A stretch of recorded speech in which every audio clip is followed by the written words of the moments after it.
Welcome to Novara Live. I'm Michael Walker, and to talk about the latest from Gaza, I'm joined by Barnaby Raine. Coming up later tonight, another interview with an Israeli politician that I think exposes the reality of the blockade on Gaza, how reporters in Israel-Palestine are getting shut down from covering the conflict, and Joe Biden leaves Israel having met no Arab leaders. Last night, at just around 7:30 p.m. local time, the Al-Ali hospital in northern Gaza was hit by a missile. This footage, verified by the Washington Post, shows the moment the projectile struck.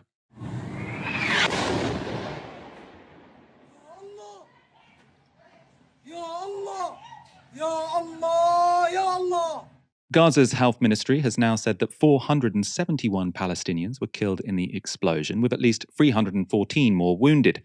Immediately following the event, doctors from the hospital gave a press conference surrounded by the bodies of the dead. This was Ghassan Abu Sitta, a British Palestinian surgeon volunteering in Gaza for Médecins Sans Frontières. In the evening, after we finished one of the surgeries, we heard a missile screech following by a huge explosion. As a result of the explosion, part of the ceiling of the operating room fell. As I moved towards the outside of the operating room and towards the emergency department, we could see bodies of children piled up, both dead, not moving, and wounded. There were several who had been amputated. I tended to a man who had his leg blown off at the thigh. We then carried on trying to resuscitate the patient. When the ambulance came, I decided to help out by carrying one of the wounded who had had a shrapnel in his neck into the ambulance. As I was walking towards the ambulance, there were body parts everywhere, and there were bodies piled up in the courtyard of the hospital.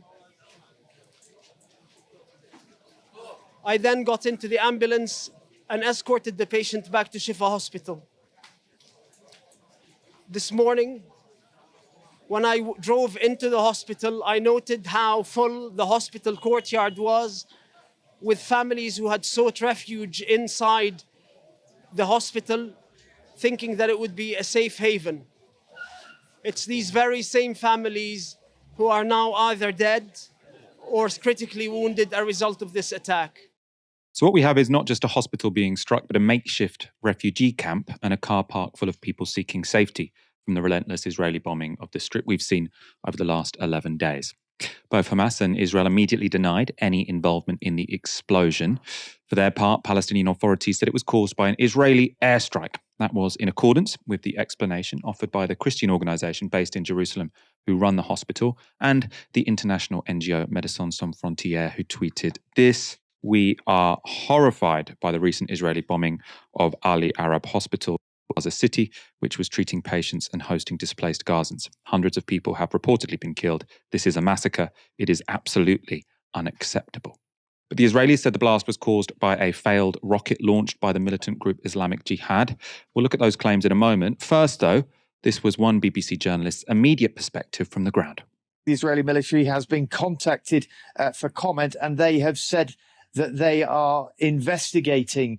But, it is hard to see what else this could be, really, given the size of the explosion, other than an Israeli airstrike or several airstrikes.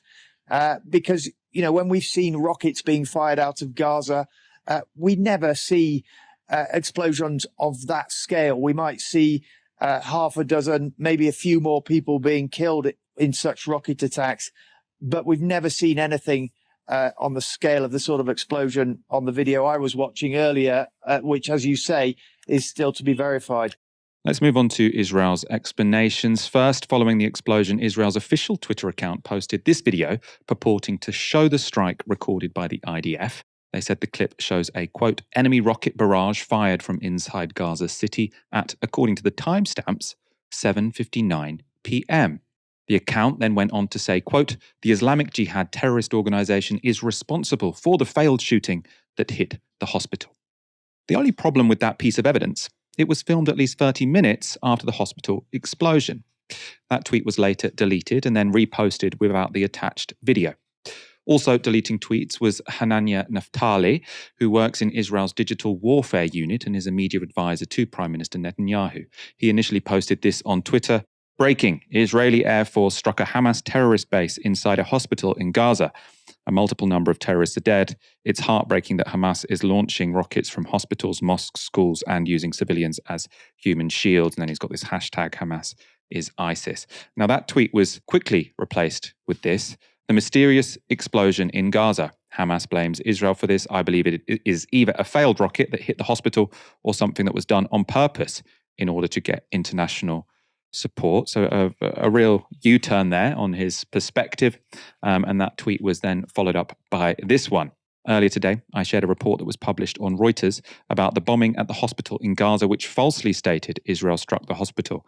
I mistakenly shared this information in a since-deleted post in which I referenced Hamas's routine use of hospitals to store weapons caches and conduct terrorist activity. I apologize for this error. As the IDF does not bomb hospitals, I assume Israel was targeting one of the Hamas bases in Gaza. It is known that Hamas is using civilians as human shields. It is a war crime and a crime against humanity. This should be the focus. The IDF has now provided more information, which they say is evidence that the explosion was caused by a failed missile launched by Hamas or Palestinian Islamic Jihad. This morning, they released a recording apparently between two Hamas fighters. In the recording, you'll hear reference to the Al-Mamdani Hospital, another name for the Al-Ali Hospital that was struck.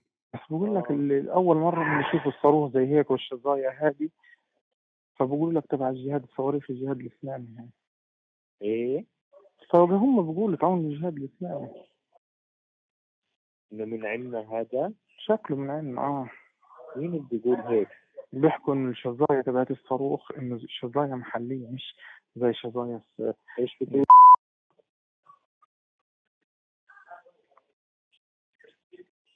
سبحان الله من عندنا ما لقاش غيرين بجرثومي. عاد هذول تلاقيهم من المقبرة الورا دي بثلاث محط فيهم. ايش اصدر بتلاقيهم طالعين من المقبرة اللي ورا المستشفى المعمداني دي اللي هو فسه ونزل عندهم. هو في مقبرة ورا؟ المعمداني ولك عند الساحة بالضبط. هي وين لما تدخل على الساحة؟ أول ما تدخل على الساحة تدخلش على البلد عيدك اليمين في مستشفى المعمداني. عرفتها. Remember, Israel just failed to foresee the deadliest attack on its territory since its foundation. So I'm not sure how much faith I have that they would be able to immediately find a phone call between two militants admitting their guilt for a crime Israel has been widely accused of committing. So I take that with an absolute pinch of salt. Obviously very, very easy to fake, and independent experts seem to agree. Alex Thompson is chief correspondent at Channel 4 News. He tweeted this today. Several experts confirm Hamas's view to Channel 4 News that the audio tape of Hamas operatives, or quote-unquote Hamas operatives, talking about the missile malfunction is a fake. They say the tone, syntax, accent, and idiom are absurd. That's from experts trusted by Channel 4 News.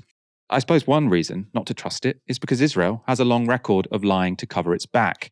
In May last year, Palestinian-American journalist Shireen Abu Akleh was shot in the head while covering an Israeli military raid on the Jenin refugee camp in the occupied West Bank. That was despite very clearly wearing a press flak jacket and helmet. Now, Israel initially denied responsibility for the killing, blaming Hamas instead. It was only 6 months later that they finally admitted that there was, quote, a high probability, unquote, that an Israeli bullet had killed her. And that point was made directly to the IDF at a press conference in Tel Aviv this morning. I'd also like you to address the question of credibility, because frankly, the IDF has a less than perfect track record with the issue of credibility. Among other incidents, the Israeli government initially claimed that it was armed Palestinian militants who killed the journalist Shireen Abu Akleh, which we know is not true. So why should the world trust you now? Because of the importance of credibility, and in the past we had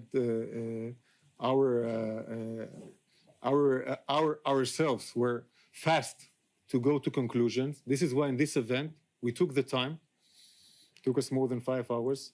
We wanted to double check everything, make sure we're credible. Again, we wanted to double check everything, make sure we're credible, opposed to the other events that you mentioned. So in the past, we'd rushed to make statements which covered our backs but turned out to be false. But this time, for reasons you can believe us. Now, also asking questions about the trustworthiness of IDF claims this morning was Michelle Hussein on Radio 4's Today programme. She asked the IDF spokesperson, Peter Lerner, this. Are you willing to submit what you are putting forward to an independent body for investigation? I mean, that's a ridiculous question to begin with. I would say just pointing out that when Hamas says something, no evidence is required. You quote them endlessly, and they are repeated, and they bring out the people. But when Israel comes forward, says something, you ask, "Where's the evidence?" When we present the evidence, no, I know you you've put the evidence forward. You've put the evidence. Will an independent force look at it? Now, we are a serious military. We take our business extremely serious. We initiated a senior high-level investigation in order to get to the bottom of what happened yesterday. And what happened is a very clear reality. The IDF did not conduct a strike against the hospital because we do not target hospitals. First off, we made sure, we double-checked, and we made sure that there was no strikes, no mistakes that can happen, and mistakes can happen, but this was not one of those. We're a serious military. We take our business extremely seriously. And we do not target hospitals. Well, we've heard that claim a lot, but it seems to be false. So today, a priest at the Anglican diocese that owns the Gaza hospital told the BBC this. We've been terrified for them ever since the war in Gaza started, and even more terrified when a missile hit the hospital on Saturday as a warning that it was not a safe place to stay. Sorry, hang on. There was an attack on the hospital over the weekend. Yes, there was. Saturday, missile hit the hospital, damaged the building extensively, and caused the injury of 4 people. Do you know where that came from? My understanding is that it has been accepted as an Israeli missile. Again, I'm not party to official information, but that is my understanding. Israel has also been alerting other hospitals to evacuate at short notice. Last week, Médecins Sans Frontières posted this. Breaking. Israel has given Al-Oda Hospital just 2 hours to evacuate. Our staff are still treating patients. We unequivocally condemn this action, the continued indiscriminate bloodshed and attacks on healthcare in Gaza. We are trying to protect our staff and patients. Israel has form here as well. During the 2014 invasion of Gaza, Israel treated hospitals as legitimate targets. In July that year, the El Wafa hospital simply vanished after it came under fire from an Israeli air raid. Just a few days later, the Al-Aqsa hospital was bombed too, with missiles striking its intensive care unit. That attack led to 4 deaths. So, Israel has a history of bombing hospitals. Israel has bombed the Al-Alhi hospital just this week, and Israel also has a long record of lying about the atrocities it commits. So, don't necessarily take their defences at face value.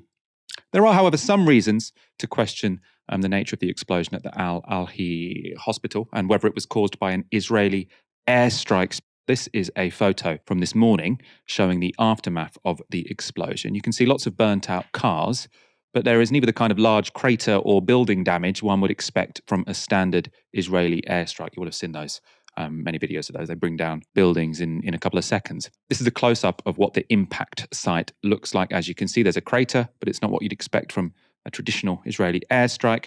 Of course, though, that doesn't necessarily mean it was the result of Palestinian rocket fire. Now, Francesco Sebregondi was a research fellow with the NGO Forensic Architecture when they did a joint investigation with Amnesty International into Israel's 2014 Gaza offensive.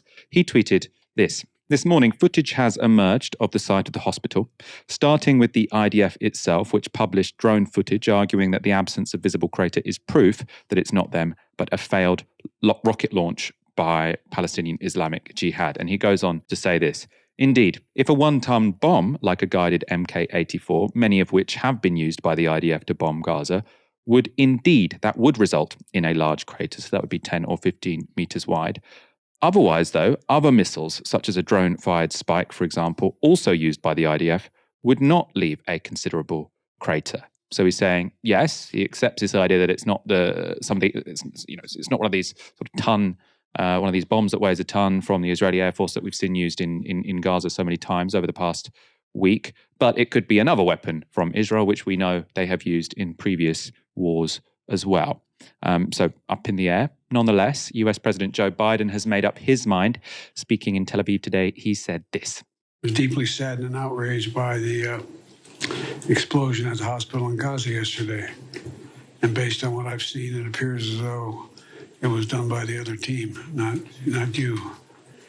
But there's a lot of people out there not sure. So we got to overcome a lot of things. Barnaby, the bombing of this hospital has had an incredible amount of impact, regardless of what caused it. But what's your take on this? Do you have an interpretation? Israel ordered 22 hospitals evacuated. The World Health Organization called that a death sentence for patients in those hospitals who couldn't be moved and so were being left to die. One of the hospitals that Israel ordered evacuated was the hospital that has now been bombed. So Israel said it was going to bomb hospitals. Then a hospital got bombed. Israel's dropped more bombs on Gaza this week than America dropped on Afghanistan in the first year of their occupation of Afghanistan in 2001. Fadi Diab, a priest in Ramallah, said, "We hold the occupying power responsible. If it's good enough for a priest, it's good enough for me." And we know that Israel continues to block electricity from baby incubators and dialysis patients. We know that Israel continues to block water from surgeons and elderly people. I mean, people in Gaza don't have access to clean water, food from survivors. And we know that Israel bombs roads after it tells people to flee along those roads. We also know that on October the 14th, Israel targeted ambulances. And we know that before this bombing, Israel had already killed 28 medical staff in Gaza. We know too, as you said, that part of the Israeli playbook is to lie about the attacks, the murders. It doesn't please me to say this. In 1996, Israel shelled a UN compound in Lebanon, blamed it on others. It wasn't true. In 2006, Israel murdered an entire family on a beach in Gaza. The IDF had a quick investigation that said the IDF wasn't responsible. It wasn't true. In 2014, Mark Regev, we've seen him again on our TV screens recently, claimed that UNRWA sites, that's UN Refugee and Works Agency sites, were used to launch missiles. The UN investigated, it wasn't true. Last year, Israeli forces murdered Palestinian journalist Shireen Abu Akleh, blamed Palestinians. It wasn't true. Journalists can't really investigate what's going on in Gaza because even the Washington Post, which is not, I tell you, a friend of the Palestinian people, says it is, quote, becoming impossible to report from Gaza under the conditions of siege and bombardment that Israel has established. So part of what concerns me here, looking at the Western media, because this whole brutal siege and bombardment campaign by Israel has been an object lesson in the racism that structures everything in our media ecosystem. It has been quite, well, I want to say extraordinary, but I haven't even been that surprised to watch Western journalists rush to report an old blood libel, to rush to report that 40 babies were beheaded, bloodthirsty, savage Palestinians, even though it later turned out there wasn't much evidence for it, completely ignore, by the way, Hamas's accounts of what happened in their attack and just report the Israeli accounts. But then when Israel says, despite this record of lying, when Israel says that they're not sure who bombed this hospital or blames Palestinians for killing their own children, journalists rush to say, of course, we must be measured and take them seriously, including, I should say, some left-wing journalists. And that's concerning to people because it seems to be a kind of double standard that is reeks of racism. Raz Segal, the Israeli genocide expert, is calling what happens in Gaza a textbook case of genocide now. 800 legal scholars have written that they are, quote, compelled to sound the alarm about the possibility of genocide in Gaza. It is clear that Israel is targeting civilians. They've targeted residential buildings, they've targeted journalists, they've targeted medics and medical facilities. This isn't the first case. The question we, I think, should ask is why they're doing this. Why this brutal blanket campaign, cutting off water. If you didn't want to target civilians, you wouldn't cut off water and you wouldn't cut off fuel.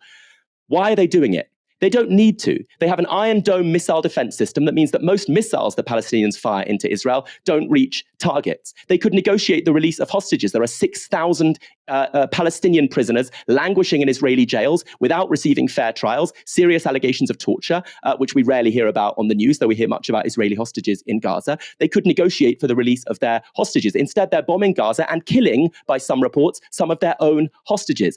This won't, of course, destroy Hamas.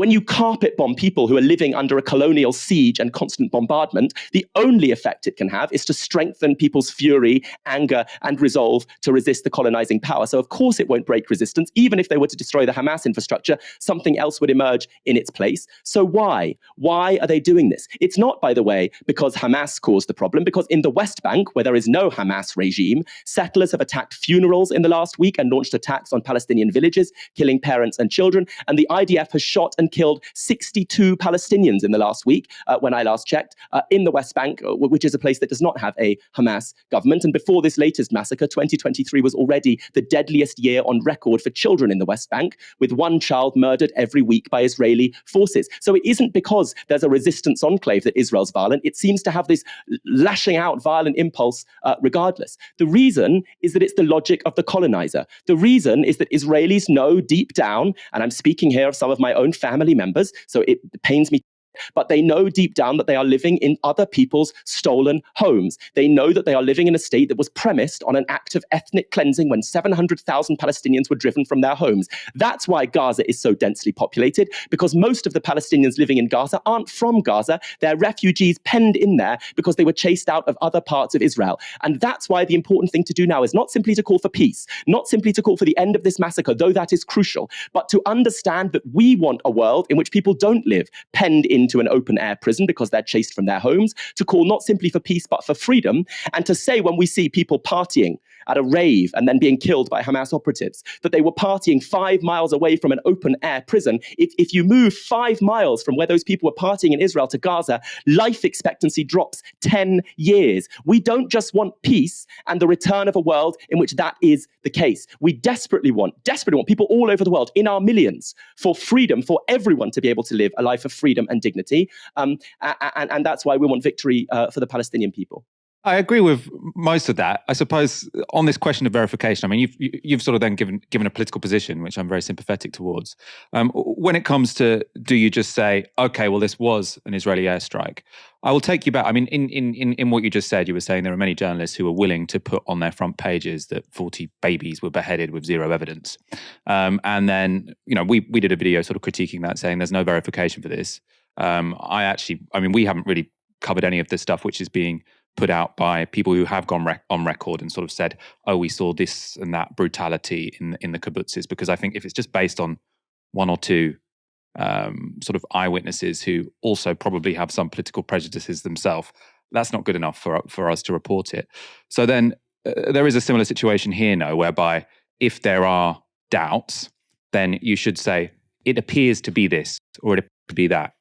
And to be honest, that shouldn't have that much impact on the politics of all of this, because we know that Israel is definitely doing enough bad stuff to not have to necessarily rule out the possibility that this could have been something else. I mean, I think we will see, more forensic evidence from sort of people over the next days and weeks. Because to me, I think both options are possible, right? I don't think my solidarity with Palestinian people is dependent on which one of these is true, but both to me do seem possible. And I do think that sort of as journalists, not just as political activists, you do have to sort of take account of the fact that verification does matter. Obviously, you need to, uphold both sides to that standard. I mean, what do you make of that? I think you should think about the context of the last week and a half in which we have witnessed the insidious dehumanization of the Palestinian people. They beheaded 40 babies, they blew up their own hospital, and they have been compared, including by some commentators on the British left, to Nazis and pogromists. Who are you talking about here? If you want names, Paul Mason says that compares Palestinians breaking out of a cage and entering Israel as part of a guerrilla war when they've been left with no negotiations process, no precise weapons guided missile technology. He compares them to carrying out pogroms, which is an insult both to Palestinians in a cage and to my ancestors who were genuine victims of pogroms and weren't colonial settlers who'd stolen people's land. I saw Owen Jones saying, if we really want to name names, I saw Owen Jones talking about the Hamas attack as the most Jews dying since the Holocaust. Again, deeply, deeply insulting both to Palestinians and to those who were murdered in the Holocaust. So that kind of dehumanization functions to legitimate the massacre of people, because it makes these people, Palestinians, something disgusting and bigoted and savage and violent. And there's just a history of this that you should be aware of. There's a very long history of when the colonized strike back and say very clearly that they're striking back for freedom and dignity. They are discussed instead as bloodthirsty savages who have a lust for chaos and destruction, and that's why they're fighting. And that kind of language functions to legitimate the colonial violence that is then meted out to them. So when a hospital is blown up and the Israeli state says it was the Palestinians, they killed their own children, you should be aware that it's not simply unbiased journalistic integrity to report that claim. There's a deep, very, very violent ideological pressure at work in that claim. And it troubles me. It troubles me because I am the descendant of people who for 2,000 years, white Christian Europe excluded and said eventually was subhuman Jews. And so I see this language when Israelis talk about human animals, when Israelis talk about children of darkness, as Netanyahu did, when Israelis talk about the law of the jungle. This is the language that was developed to exclude and murder and persecute my people, Jews. It was then used across Africa and Asia and South America to exclude and murder and brutalize people. Israel is just the latest iteration of violent colonial Western power. It's no surprise that America and Britain support it. They developed that kind of racist language, and they're still drowning thousands of people every year in the Mediterranean. So that's the kind of racist world order we live in, and that's the kind of racist world order that allows Israeli politicians to be blasé about the claim that Palestinians kill their own children. I just feel like you're conflating quite a lot of things there. So you're conflating sort of the Palestinian government, not the Israeli government calling Palestinians children. And I mean, I wouldn't use this sort of Holocaust comparison, but I suppose what people were talking about there and what I assume Owen was talking about there is why people are upset about this, why people would be upset by a lot of civilians getting killed in Israel. You know, even though you say there was some unfairness to the fact that people can party next to the Gaza wall, but still I think people should, put forward some sympathy to people who are just going to a party and the parents of those people who are just going to a party. And I suppose I'm not sure if you're almost disagreeing with that. Well, I don't think that any dying is ever a good thing. I think that anyone dying is a tragedy. I have never been deliberately starved by a colonial power that chased me from my land. So I try not to judge the actions of people who have been in that position. I live in Britain, where our government sends weapons to Israel. What we can do is not spend our time condemning and attacking the actions of the people killed with the bombs that our taxes fund, but instead try to ensure that our taxes no longer fund those bombs. We all celebrate Nelson Mandela. The majority of people killed by the ANC in their armed struggle campaign were civilians. The ANC felt that armed struggle campaign was necessary to end a system of racist dehumanization in South Africa. Mandela was called a terrorist for it and attacked for it. There's a long history of this kind of thing. I learned with stopping our money going to murdering Palestinian men, women, and children. And I think that time spent attacking Palestinians for the military strategies that they choose is frankly offensive and insulting, given that none of us have ever lived for decades under a occupation and blockade. I mean, so as far as I understand it, though, the ANC example was quite different. I think they didn't kill that many. I think it was sort of in the low hundreds over the whole campaign. Then they ended up sort of renouncing it. And I suppose part of the anti-apartheid struggle was in a way about sort of building links to, I mean, obviously it was outside pressure, it was rebellion, it was a huge boycott and sanctions from the outside, which is why I'm in favor of BDS. But I don't think they sort of necessarily went to things such as sort of music festivals and just killed lots of people. Like, to me, there's not only moral problems with that, it seems a bit strategically odd. I suppose strategically that makes sense if you're going for this sort of Algeria model, which is you're trying to scare people so much that they sort of leave your land and you can take it back. I mean, potentially that's what people are going for. I'm just not sure if that's particularly realistic in this situation, because I think, the people of Israel are somewhat different to the French Algerians who are in Algeria.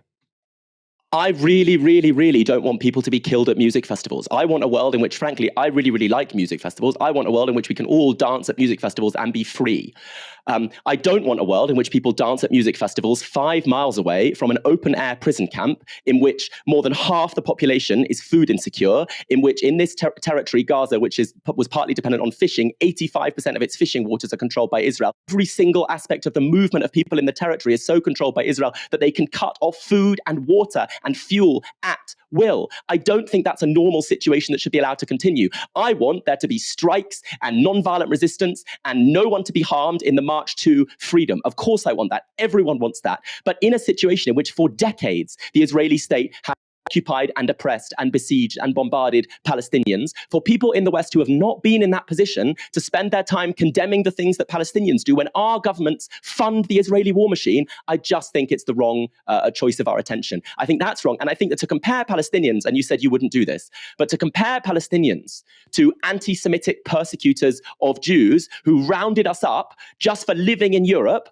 and put us eventually in gas chambers to tar Europe's shame at its failure to prevent centuries of anti-Semitism and to accuse Palestinians who did not carry out the Holocaust. Europeans did. To accuse Palestinians of that because they just want to live in peace and freedom, I think it's just frankly sickening. It genuinely sickens me. It's an insult to generations of my family members who were butchered by the same kind of brutality and exclusion that said some people are human animals that now we see carried out by the State of Israel. Yes, those people in the State of Israel are Jews, but they've taken on the European Gentiles' way of thinking about the world. They've taken on all the violence that they call Western civilization, which says some people have rights and other people don't. And so just as we had to break the back of Tsarism, and just as we had to break the back of every anti-Semitic regime, and just as we had to break the back of European colonialism everywhere, we have to break the back of the Zionist state so that everyone can be free. Everyone can live in peace and freedom. But, like Palestinians, I don't know what are supposed to do. Israel was about to normalize relations with Saudi Arabia.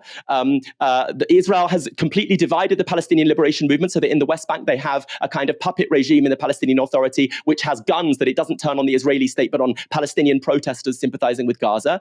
The Palestinian movement is divided. It doesn't have regional allies, very few regional allies. The situation is pretty brutal and Palestinians are trying to find a way to march for freedom. And when they marched peacefully a few years ago up to the wall that Israel has constructed to keep them from their homes, Israel shot and killed them. They also shot and killed a bunch of Gandhi's people and he still kept on being Gandhi. But I'm not saying we should judge them for that. I suppose, I think where we differ, I agree the absolute focus should be on the crimes of Israel because they are the occupying power. That's what we do on this show. We spend 95% of our time talking about that. I do think on the left there is a sort of reluctance to say, well, if you then spend 5% of your time saying, I also think that massacring people at a music festival is wrong, you are somehow undermining the Palestinian cause. I think we disagree on that, but we should move on. Joe Biden's trip to the Middle East was supposed to include meetings with leaders from Israel, the Palestinian Authority, and neighboring Arab states. But before Biden's plane had even taken off, all but his meeting with Netanyahu was cancelled. The event that changed everything was the deadly explosion at a Gaza hospital, and the Palestinian president was the first to respond. Mahmoud Abbas pulled out of a proposed summit in Jordan, where he had been set to meet with Biden alongside the King of Jordan and the President of Egypt. Abbas said that talks about anything other than stopping the war were unacceptable, and Jordan agreed. They cancelled the entire summit, with the Foreign Minister Ayman Safadi saying the meeting would be held at a time when the parties could agree to end the, quote, war and massacres against Palestinians. Safadi blamed Israel for pushing the region to the brink of the abyss. Jordan and the Palestinian Authority are not alone in blaming Israel for the hospital attack. Egypt, Saudi Arabia, and the United Arab Emirates are among those who have condemned what they see as an Israeli atrocity, and the response of leaders in the region might be driven somewhat by the reaction of their publics. In Jordan's capital city of Amman, protesters gathered outside the Israeli embassy and some even tried to storm it. But they were met with tear gas by law enforcement. In Lebanon's capital Beirut, protesters gathered at the American embassy. There were also protests in Baghdad, Istanbul and Tehran. And in Ramallah, in the West Bank, thousands took to the streets to protest Israel, as well as Mahmoud Abbas's government, which they see as weak. There were clashes between protesters and police there as well. So outrage in the Arab world has meant the only meeting Biden had was with Benjamin Netanyahu. They gave a press conference after they met, and Biden said this. Justice must be done. But I caution this while you feel that rage. Don't be consumed by it. After 9/11, we were enraged in the United States. While we sought justice and got justice, we also made mistakes. I'm the first U.S. president to visit Israel in time of war. I've made wartime decisions. I know the choices are never clear or easy for the leadership. There's always cost, but it requires being deliberate. It requires asking very hard questions. It requires clarity about the objectives and an honest assessment about whether the path you're on will achieve those objectives. The vast majority of Palestinians are not Hamas. Hamas does not represent the Palestinian people.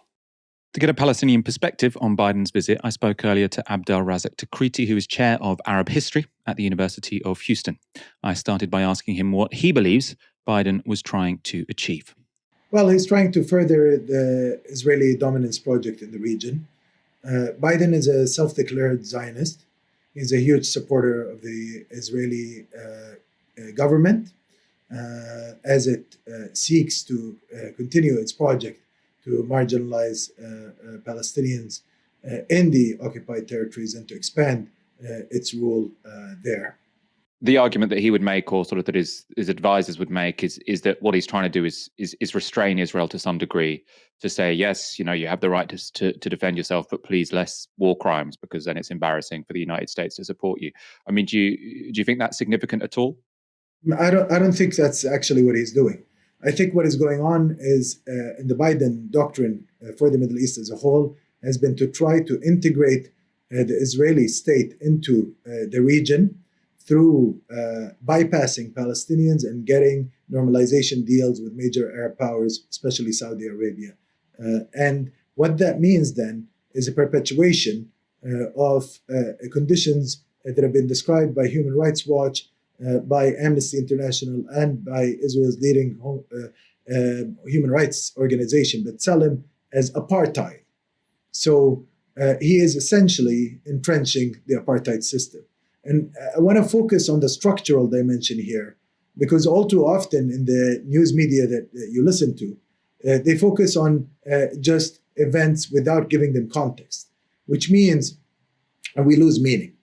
Without context, there is no meaning.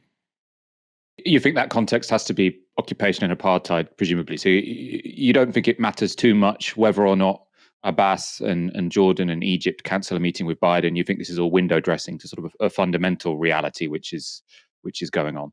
If you were talking about apartheid South Africa, you would definitely talk about it in terms of apartheid, and the news media would have talked about it in terms of the actual structural process that goes on there. So yes, it would be silly to talk about Palestine without talking about the realities that confront the Palestinian people. Palestinian people are dispossessed. All of the areas that the Israeli state are built in now are owned by Palestinian people. It's stolen land. This is literally owned by Palestinian people, okay? It is a settler colonial state. Netanyahu himself comes from Polish descent. All the major Israeli figures do not come originally from Palestine. Their parents were born elsewhere. That tells you something. The people of Gaza are refugees that were kicked out. They were ethnically cleansed from the Israeli state. And now there's a second ethnic cleansing program going on there that is supported by the United States and, I'm afraid, by Britain and other major European powers. So, yes, there is talk about him trying to restrain the Israeli state, but that's only so as to facilitate its greater integration in the region, which would then facilitate the continuation of a deeply unjust structural process. So you don't have much faith in Joe Biden sort of playing an honest broker role here. What do you think about the Arab states in the region? Can they do anything to try and limit the damage done by Israel in this war? Here's the problem in the Middle East. Americanization means Israelization in the Middle East. Because the Israeli stance of American politicians has to do with domestic politics. It doesn't have to do with the international calculations of the United States primarily.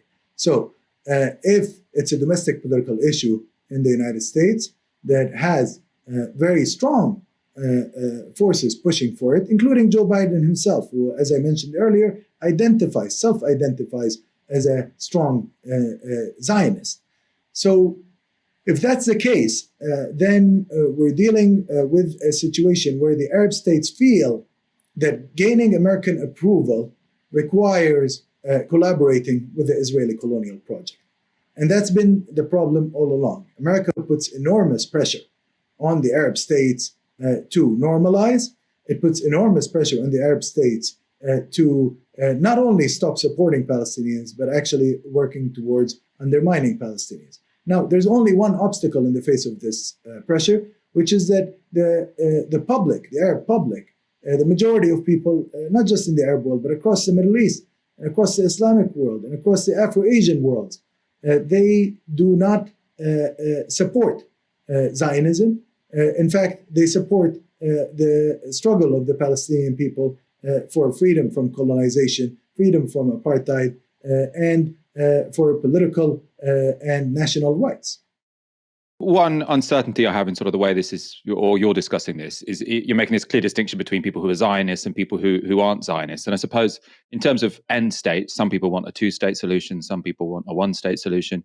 But to my mind, those things are so far off, especially sort of any outcome that might be satisfactory to the Palestinians, that probably it does make sense to talk about sort of tactical alliances along the way. So if there is sort of alliances one can make with someone who might have a different opinion about what end state they want in Palestine, it might be worth working with some Zionists to try and stop Israel doing war crimes. I mean, where do you stand on that? How would you respond to that?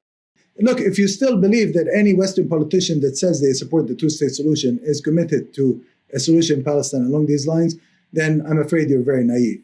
Because there has been constant talk of a two-state solution since they passed the UN partition resolution in 1947. And in fact, the only state solution they have been supporting in reality, on the ground, militarily, diplomatically, and financially, is the Israeli state solution, which is the solution of Jewish dominance in Palestine over the Palestinian Arab inhabitants. This is actually what is happening on the ground. So you might tell me there are politicians that support this. Yeah, sure. I mean, almost all Western politicians speak of a two-state solution. But in reality, that is not what they're implementing. So when you're supporting the Israeli state, you're actually undermining all solutions in this part of the world. Secondly, I have a problem with talking about structural processes in line of solutions because you're not actually presenting what the problem on the ground is. And at the same time, you keep on talking about wanting to solve it. You can't solve a problem without actually diagnosing it and diagnosing it correctly. That was Abdel Razak Takriti speaking to me earlier today. I want to go to a piece in the FT. So the Financial Times has an interesting piece out today. So it's about how the West's unquestioning support for Israel's siege and bombardment of Gaza is undermining support for Ukraine from countries in the developing world. Now, this was a particularly interesting passage from the piece. In the first days after Hamas's assault, some Western diplomats worried that the US was given carte blanche to Israel to attack Gaza with full force. That had eroded efforts since Russia's 2022 invasion of Ukraine to build consensus with leading states in the so-called global south, such as India, Brazil, and South Africa, on the need to uphold a global rules-based order. That was said by more than a dozen Western officials. The backlash had solidified entrenched positions in the developing world on the Israeli-Palestinian conflict, as officials say. They warn that this could derail future diplomatic efforts on Ukraine. Now, quote, "We have definitely lost the battle in the global south," said one senior G7 diplomat. "All the work we have done with the global south over Ukraine has been lost. Forget about rules, forget about world order. They won't ever listen to us again." Barnaby, I want your thoughts, I suppose, on those arguments put forward there in the FT, which is to say that the West's uncritical approach towards an occupier committing war crimes has undermined its legitimacy when it tries to support Ukraine against an occupier committing war crimes. I doubt anyone has been very surprised. I mean, Western civilization is probably the most violent idea in human history. It's the idea that gave us the transatlantic slave trade, the death factories of Auschwitz, atom bombs, napalm, and now white phosphorus in Gaza burning the skin of the children it kills. So in Ukraine, when they say we're here to defend Western civilization, I think you can understand why many millions of us all over the world say we'll take a pass. Many of us in Britain who come from lineages where our ancestors were brutalized by Western civilization, and many billions all over the world who still today face the inequalities that are written into Western civilization. Think about where we are in Britain. Britain, which talks a language of democracy, which screened on Sky News people making Molotov cocktails in Ukraine and told us what heroes they were. And we've had endless funding from the British state for the national self-determination struggle of Ukrainians, which, by the way, Michael, might sometimes kill civilians. And I think that's a tragedy. The British state is not rallying, of course, to send its money to Hamas and to Palestinians fighting for their self-determination. Instead, it's sending naval ships to Israel, which blockades Gaza from the sea. The police in Britain have invaded the home of a doctor that we earlier saw on this show working in Gaza to harass his family. A black Ofcom director was sacked for liking a Black Lives Matter post that criticized Israel. Police have been seeking out black protesters for pictures that they've been wearing on their clothing. Suella Braverman, the Home Secretary, urged police to suppress speech. And we've had calls in Parliament to follow France and Germany in suppressing protests, France banning all pro-Palestine protests. So that's the kind of climate we live in the West. And it's just not very surprising. Because as I say, although they'll do a lot to accuse the critics of Israel of anti-Semitism, in fact, for Western politicians, they don't much care about Israel being a Jewish state, except where it's convenient for them. What they care about is that it's a colonial state. It's a useful imperialist ally for them in the region where they want to control the Middle East. It's part of a wider imperialist structure. Yes, it's a very violent settler colonial state, but it's also part of a wider imperialist structure that includes the United States centrally and also includes Britain and France and so on. That's why in 1956, when Egyptians thought they should have control of their own canal at Suez, it wasn't just Britain and France that invaded to ensure it remained under colonial control. It was the young state of Israel that was able to invade as well. Israel has long been part of a wider imperial infrastructure, and that's the reason that its victims are treated as expendable and disgusting and human animals, and always have been. And so all we need to do in Britain, I mean, Palestinians don't really care that much what we think about their tactics, but what we need to do is to be calling for our government to stop arming Israel, enabling a genocide, and to raise that slogan that the Home Secretary in Britain wants to ban: from the river to the sea, Palestine will be free, which doesn't mean, it's not a call for genocide, it's not a call for ethnic cleansing. It's Israel that did that. It's a call for everyone to be able to live in peace, freedom, and equality at the end of an ethno-state, just as an ethno-state was ended in South Africa. I suppose on that point, I mean, we keep going off topic because you keep raising things that I find interesting. But in terms of the to the river to the sea, I mean, that will presumably have to include some sort of Israeli consent for this. I suppose I'm just a very practical, pragmatic person, right? And I don't actually see any end states that seem particularly realistic and positive in Israel-Palestine anyway. I mean, if I'm looking at end states, it looks like one party has all the power, they're a nuclear power, and they're going to be quite unwilling to make any concessions. But this idea that from the river to the sea, you're going to be able to have some sort of one person, one vote democracy. I don't know why the Israelis would accept that, and they've got so many, cards in their hands. And then I would say also that, probably the actions like this from Hamas are probably going to make that even less likely, right? Because presumably you want to build some sort of coalition between Palestinians and Jewish Israelis to try and make a one state seem a little bit more attractive. And I would say this kind of thing probably takes people a step back. Michael, in South Africa, the white South Africans did not want to give up the highest standard of living in the world. They didn't want to give up their swimming pools and their maids. And so it took a huge amount of international pressure, sanctions, boycotts, and struggle from black South Africans, a heroic freedom struggle that made the continuation of their lives very, very difficult. They lived by the end of apartheid in a pretty tough state of emergency. So that's the choice. Israel has systematically removed every possibility of Palestinian progress towards freedom. To weaken the secular PLO, they funded and supported Hamas. When PA negotiated off huge concessions, we know from the leaked Palestine papers that Israel refused those huge concessionary offers that caused huge controversy in Palestine. Israel still refused them. So here's the choice. Here's the choice. You say you're a pragmatic person. Face it. Will the next generation of Palestinian children grow up in Gaza under siege? Will they grow up in the West Bank under military occupation? Should Palestinian parents simply accept that it is the future of their children and their children's children forever to live under the barrel of a rifle in their own homeland, a rifle that could kill them? Or should they try to struggle, however they can, by protests and strikes and marches and boycotts and sanctions and any kind of resistance for the things that you and I would consider basic and that I want everyone in the world to have and that the Israeli population doesn't want Palestinians to have? The vast, vast majority of the Israeli population has no interest in Palestinians living in freedom because they know that they're a settler colony and they live in stolen homes. But if we don't want a world where ice cream trucks are now being used to store bodies,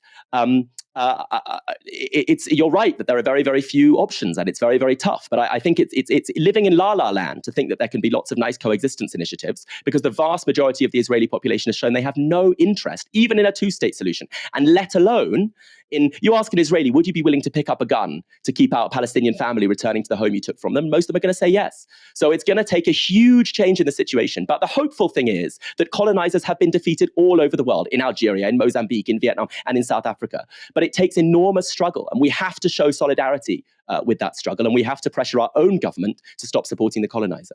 I mean, the difference here is kind of the numbers, right? So, if you're looking at South Africa, you had a really small white minority and a huge black majority. If you're looking at Israel-Palestine, you've got essentially the same number of Jews as Arabs. So the Palestinians sort of broken up across the various territories, so across the West Bank, Gaza, and Israel. But there's about 7 million Palestinians, about 7 million Israeli Jews. So it just, again, the analogy to Algeria, which lots of people, on your wing of the left use. It just doesn't seem I can't see this playing out like that. Since 1948, in which 700,000 people were ethnically cleansed, we have had the construction of an ethno-state. So you have a choice. Are you okay with that ethno-state, or do you want it to end? I want it to end because I want everyone to live in freedom. Actually, I tell you very selfishly as well, I don't want Jews to be colonizers and occupiers, which has, I think, killed and destroyed the soul of my people. So I have my own reasons. But it's also because I want everyone to live in freedom. So if you want that, you're absolutely right.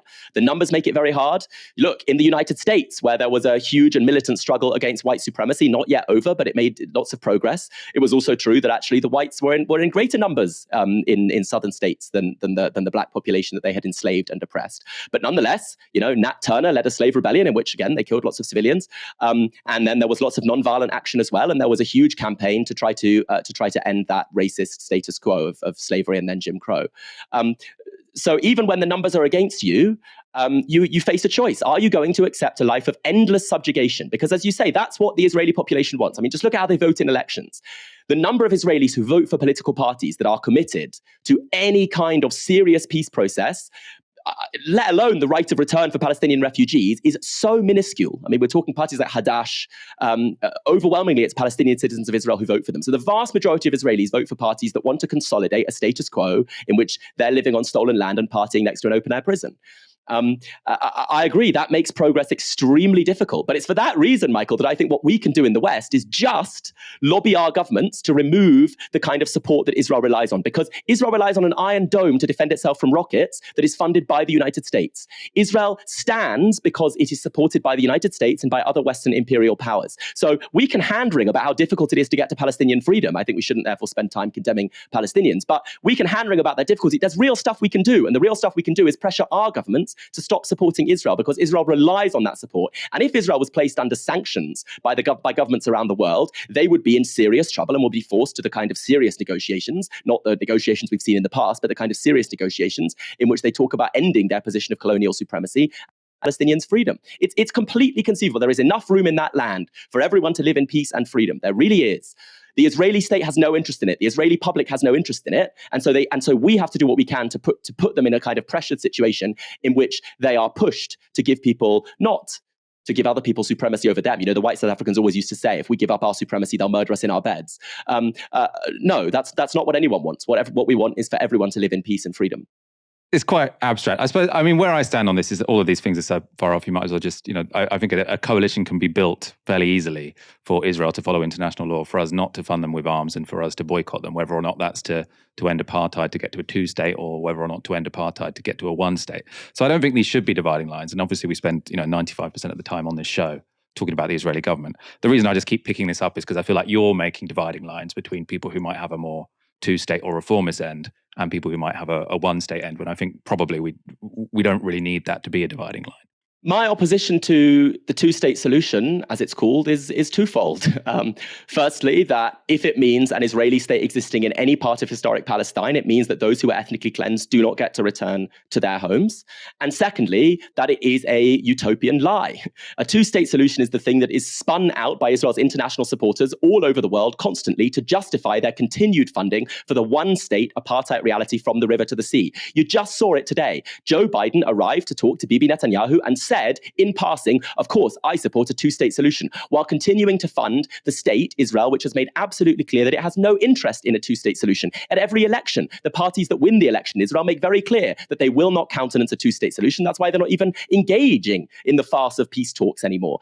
So the Israeli state has no interest in a two-state solution, but it's become an alibi that its global supporters use to shove money at Israel and say, well, of course, we want peace, and these dangerous, fanatical Palestinians don't. The reason Palestinians are troubled by the language of a two-state solution is because Gaza's so densely populated, because it's stuffed full of people who want to return to the villages they were ethnically cleansed from. That's why Palestinians find talk of a two-state solution disturbing. The reason the rest of the world now finds it slightly tiresome is that it's become clear that it's an alibi and not a real solution at all. The Palestinian Authority did agree to a two-state solution. I suppose where I'd respond to that, and we should go on to our next story, but I totally agree with you that the language Israel understands is force, right? The language most states understand is force. So there's no point in trying to persuade Israel to do anything. What we need to be doing is sanctioning Israel, boycotting Israel. You need to put them under the same kind of pressure that, the whites in South Africa were put under. But that pressure can be applied to get to a number of end states, which are both to one degree or other sort of more or less acceptable. So I'm not sure like the maximalist position is always sort of necessarily should be the dividing line. Western leaders are giving Israel carte blanche to commit war crimes, as are much of the press. One journalist who isn't, though, is Mark Lamont Hill. On Al Jazeera, he challenged former Israeli Deputy Foreign Minister Danny Ayalon.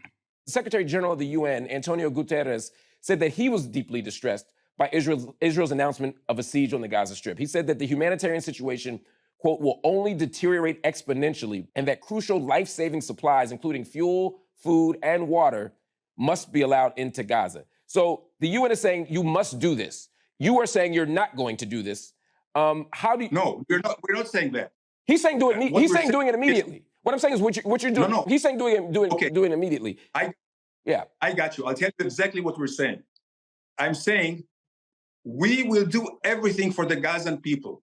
Once and now, we demand immediate surrender, unconditional surrender of Hamas. If Hamas people come out with their hands up and clear their weapons, believe me, everything will be restored to Gaza. It is Hamas in Hamas hands. Now I understand.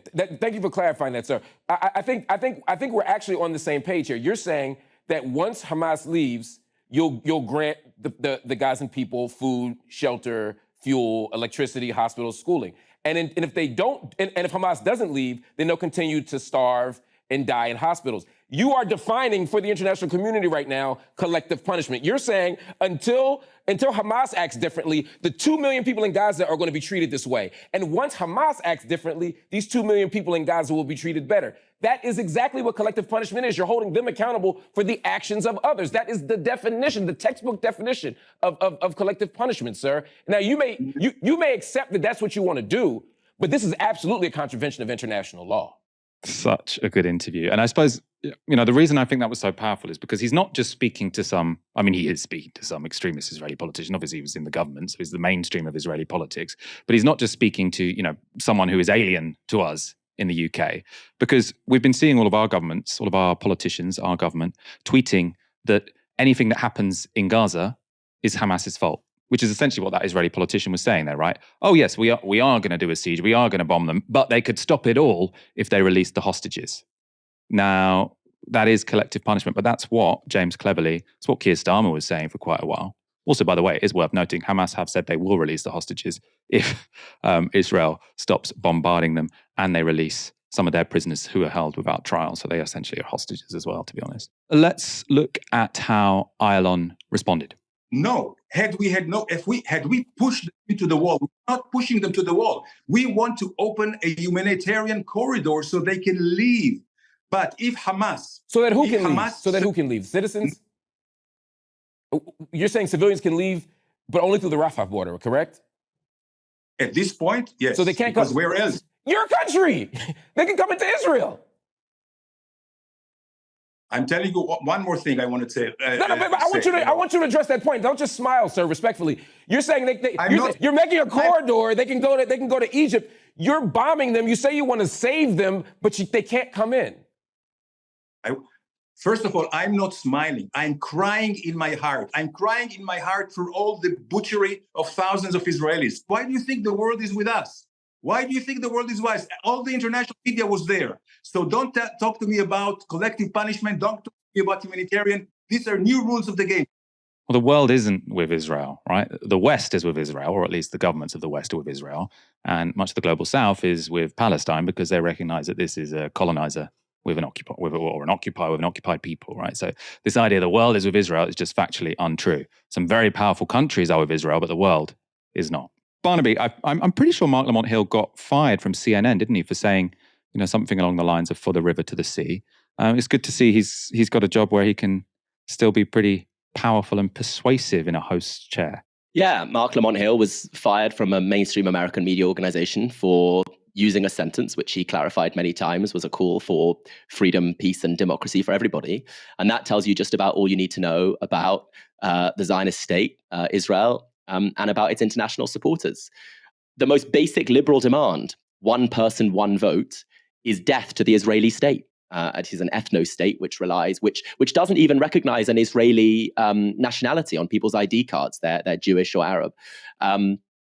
It is a state constructed on the basis of having a Jewish demographic majority, and that's why they can't do what would seem like the obvious thing, which is say, if we want to carpet bomb your homes, pretty criminal, and we're telling you that we want you to get out of those homes and we've penned you into an open-air prison, we'll open the cage door and let you come into the fields that surround you in southern Israel. They won't do that because that would mean non-Jews arriving into a state that they want to retain as ethnically Jewish majority. It couldn't be more racist. It is racist to its core. And so every Western politician who gives us lectures about their commitment to principles of diversity, who kneels, for God's sake, kneels to say that Black Lives Matter, and then funnels billions of dollars to support a state that is premised on one ethnic group owning and controlling land that they got by chasing another ethnic group from it. No Western politician should ever be taken seriously when they talk about democracy and human rights and basic human equality while they're doing that. It's not very surprising. How do you think the USA came to exist? How do you think Canada and Australia and New Zealand and South Africa and all these states came to exist? Of course, it was through settler colonial ethnic cleansing. But that's the basis of this thing they call Western civilization. So when they walk around the world and lecture other people about human rights and Western civilization, that's what it is. It's that kind of violent domination. And Israelis, settler colonists are always kind of a bit more honest. They're at the frontier against the savages as they see it. And they see people in places like Britain as softies who don't have to fight against the savages and just depend. We're not drowning people in the Mediterranean. We depend on European frontier states to do that for us. So they think we're living comfortable lives that depend on their violence. But they're open and honest about the kind of violent domination that sustains this thing called Western civilization. And that's what Israel is. Novara is only possible because of the support of our regular supporters. We do really, really appreciate these super chats, but Google does take a cut. And for us to be able to plan long-term into the future, it is great to have you signed up for monthly donations. We are in the middle of a fundraiser. So if you do want to donate, do go to novaramedia.com/support. As Israel prepares to commit war crimes in Gaza, it doesn't want journalists watching. Israel hasn't allowed any international journalists into the territory since bombing began, and of those Palestinian journalists who were already in Gaza, 10 have been killed. 4 of those were killed alongside their entire families. Within Israel, journalists have also been harassed. They include a team of journalists from BBC Arabic who were assaulted and held at gunpoint by Israeli police in Tel Aviv, and a journalist from the Qatar-based news station Al Arabi who was harassed by an Israeli security guard while broadcasting from the Israeli town of Ashdod. من المسؤولين الإسرائيليين خلال الأيام الماضية ما أنت مدافع رجعني بشدور ما أنت بشدور كما نرى مشاهدينا مراسلنا ما أنت مدافع לא מעניין אותי אם אתה בשידור מדווח מה אומר דובר צה"ל מה אומר דובר צה"ל מקווה מאוד שאתם אומרים דברים טובים הבנת אותי מקווה מאוד שאתם אומרים דברים טובים וכל החמאס האלה צריכים לשחוט אותם הבנת אותי בסדר כי אם אתם לא תדווחו את האמת אוי ואבוי לכם الآن لمراسلنا أحمد راوشة خلال مشاركته معنا على الهواء من أسدود. ما الذي كان يقوله لك أحمد؟ عناصر من الشرطة الإسرائيلية يحاولون أو يراقبون ما الذي نتحدث وخرج مرة واحدة للصراخ بهذه الطريقة وللتهديد بطبيعة الحال. تهديد جديد للطواقم الصحفية كما نرى على الشاشة. عنصر من الشرطة الإسرائيلية يتدخل أثناء مشاركة زميلنا We'll turn Gaza to dust, we'll turn Gaza to dust. That was sort of widely reported as being a policeman. I think, it says security on his hat. So I think he's a security guard. But, clearly from the language we've been hearing from politicians, arguing that you want to turn Gaza to dust is not a minority position in Israel. A journalist has also been killed close to Israel's border with Lebanon. He worked for Reuters, and this report is via CNN. Reuters journalist Issam Abdullah was filming a live shot while in southern Lebanon when Israel fired artillery into the area where he was gathered with several other journalists. Abdullah was killed in the blast and 6 other journalists were injured.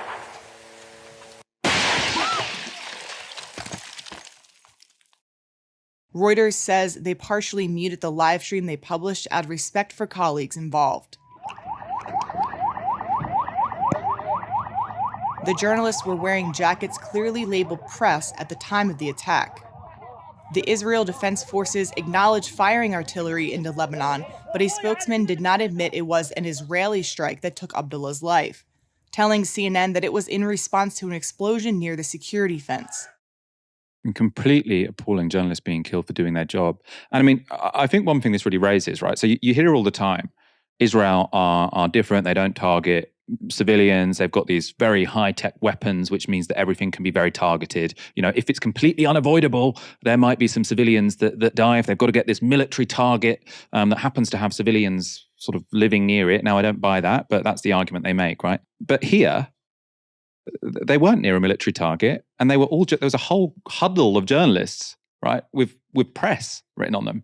So either Israel is just, shooting out rockets willy-nilly, or it seems like they did target journalists here, because, as I said, there was a lot there. There was one journalist who was tragically killed, and a number of others who were injured. If you get into a situation where journalists are made to be terrified of covering a war, why would a state that's committing war crimes want to do that? Right? You don't have to be a rocket scientist to work out that might be something which would benefit the side who are committing war crimes and who have absolute power on the battlefield, to be honest. Of course, social media means that footage from war zones won't just come from professional journalists, but due to Israel blocking their energy supplies, the connection of Gazans to the outside world is under threat. Marwa Fatafta is a policy analyst at the Palestinian think tank Al-Shabaka. She told the Washington Post this: people don't have enough electricity to charge up their devices. There are people who can't send SMS messages. Some telecommunications infrastructure has been damaged. It's becoming an information blackout. Barnaby, what do you make of this? Why might the Israelis not want journalists covering their war? Well, I think your question answers itself there, doesn't it, Michael? Israel relies on a binary between the civilized and the savage, which says that things that white men in suits do are always different from things that Arab men with rockets do. And the things that white men in suits do are always more to be trusted, which is why you see their accounts of their atrocities get taken more seriously by the Western media than Palestinian accounts do. And it's this strange thing, right, where they'll use the history of anti-Semitism and say we're the victims of European civilization, we're Jews, and then in fact use the fact that they have ceased to be in the European imagination Semites, Jews, outsiders, and have become representatives of whiteness, people who can be trusted as good imperialist allies.